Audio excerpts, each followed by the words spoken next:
watching Thrifty Kaniffy. Hello everyone and welcome to Thrifty Kaniffy. Well, today we're going to be taking a look at another knife from this Desert Fox series from Ryder. You've got the RI spelling on the box, the Desert Fox logo. There's this black and orange micarta handles. Cute little fox there. Again, the back-to-back R logo. And on the bottom we have always high quality handmade pocket knives.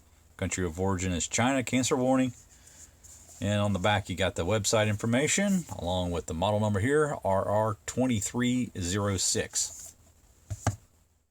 Alright, so let's take a look at the knife. We've got a Barlow design in this Desert Fox series.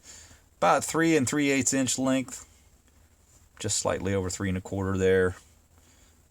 We've got the black and orange Desert Fox handles on this one and micarta.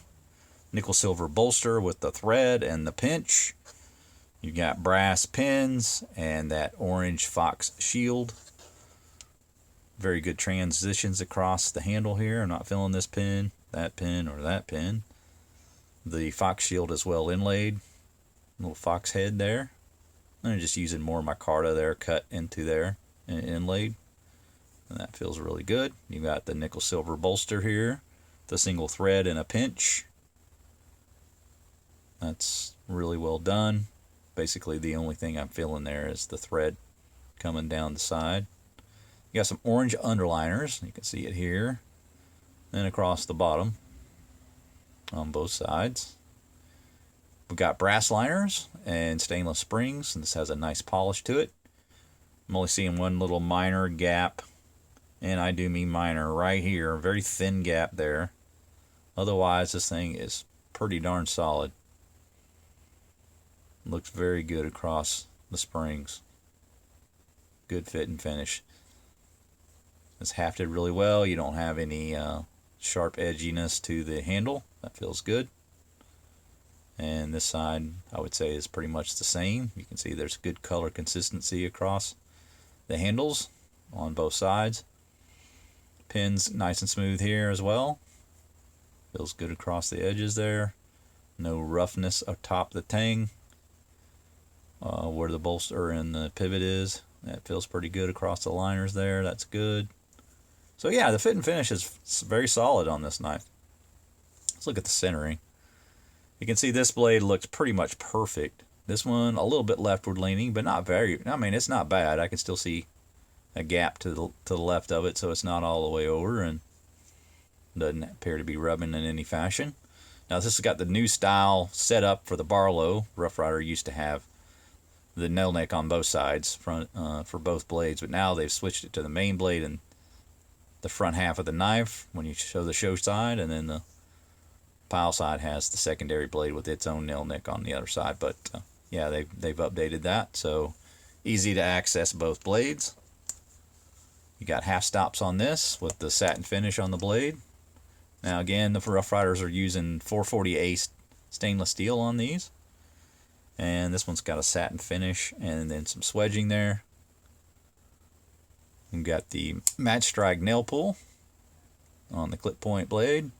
There's a look at our blade edge. Looks pretty consistent. Pretty even across, maybe just a little heavy at the tip, which is pretty typical. It generally is a little heavier at the tip on these grinds. There you can see the hollowness there. Just a touch, and then that nail neck. We get a look at our tang stamp. We've got the back-to-back R and then the RI spelling on the logo below the double R.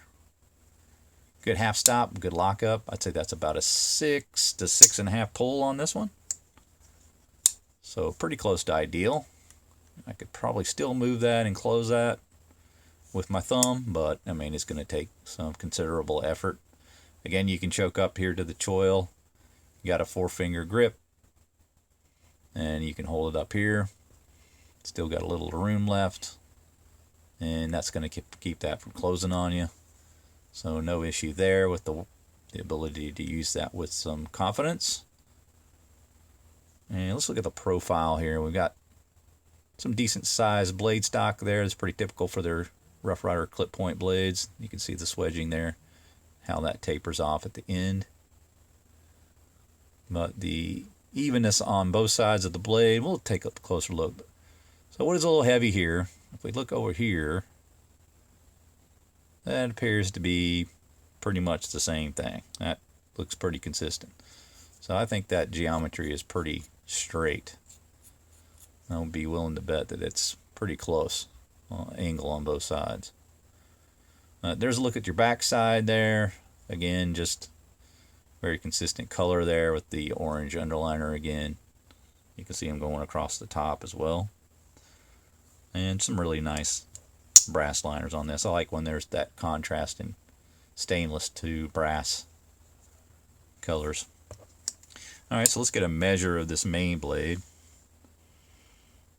Just shy of 2.5. Let's call that 2 3/8. Cutting edge, just shy of 2 1/4. About 2 3/16 probably. Just a little shy of 2 1/4. But you've got some information on the back of the knife as well. That says 440 razor sharp steel. And then you got the model number, which is RR, what is this? The 2306. Yeah. Hard to read from my angle. And then it says China below it. So, got your model number there to recognize. But yeah, good lockup. Liking the half stop. So, good job on that blade. Now we come to the back side, and we have our pen blade. Again, you've got swedging, and then match strike pull, and also again the RR tank stamp. There's a look at the blade edge on this one. A little heavy on the grind on this one. Probably could have been a lighter on the smaller blade, but it looks to be consistent on both sides. Again, pretty good geometry, I would say. Matches up pretty good. Satin finish. Now the pull on this one, a little heavier. I'd say that one's more close to a full 7 there. So I'll give the nod to the pull on the secondary blade.